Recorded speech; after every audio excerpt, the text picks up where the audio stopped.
ایک بوڑھی عورت مسجد کے سامنے بھیک مانگتی تھی۔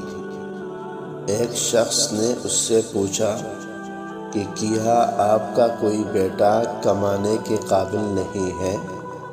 تو اس بوڑھی عورت نے کہا کہ ہے۔ تو پھر آپ یہاں کیوں بھیک مانگ رہی ہیں؟ بوڑھی عورت نے کہا کہ میرے شوہر کا انتقال ہو گیا ہے، میرا بیٹا نوکری کے لیے بیرون ملک گیا ہے، جاتے ہوئے اخراجات کے لیے مجھے کچھ رقم دے کر گیا تھا، وہ خرچ ہو گئی ہیں، اسی وجہ سے میں بھیک مانگ رہی ہوں۔ اس شخص نے پوچھا کہ کیا آپ کا بیٹا آپ کو کچھ نہیں بیچتا ہے؟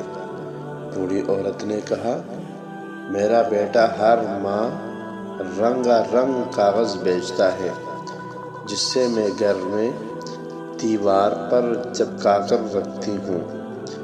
وہ شخص اس کے گھر گیا اور دیکھا کہ دیوار پر بینک کے 60 ڈرافٹ چسپاں کر دیے گئے ہیں۔ ہر ڈرافٹ 50,000 کا تھا۔ تعلیم یافتہ نہ ہونے کی وجہ سے وہ عورت نہیں جانتی تھی کہ اس کے پاس کتنی دولت ہے۔ اس شخص نے اس سے ڈرافٹ کی اہمیت سمجھا دی تو وہ عورت بہت خوش بھی ہوئی اور حیران بھی ہوئی اور پریشان بھی ہوئی کہ دولت ہوتے ہوئے بھی وہ بھیک مانگتی رہی ہے۔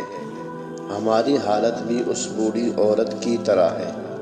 ہمارے پاس قرآن ہے اور ہم اس سے اپنے منہ سے چومتے اور ماتھے پر لگا کر اپنے گھر میں رکھتے ہیں، لیکن ہم اس کا فائدہ صرف اس صورت میں اٹھا سکیں گے جب ہم اس سے پڑھیں گے، اس کے معنی اور تفسیر کو سمجھیں گے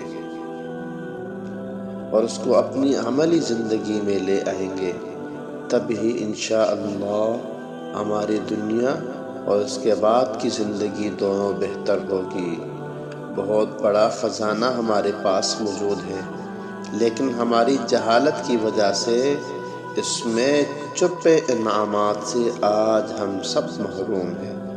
اللہ پاک ہم سب کو قرآن پاک کی عظمت کو سمجھنے کی توفیق عطا فرمائے، آمین یا رب العالمین۔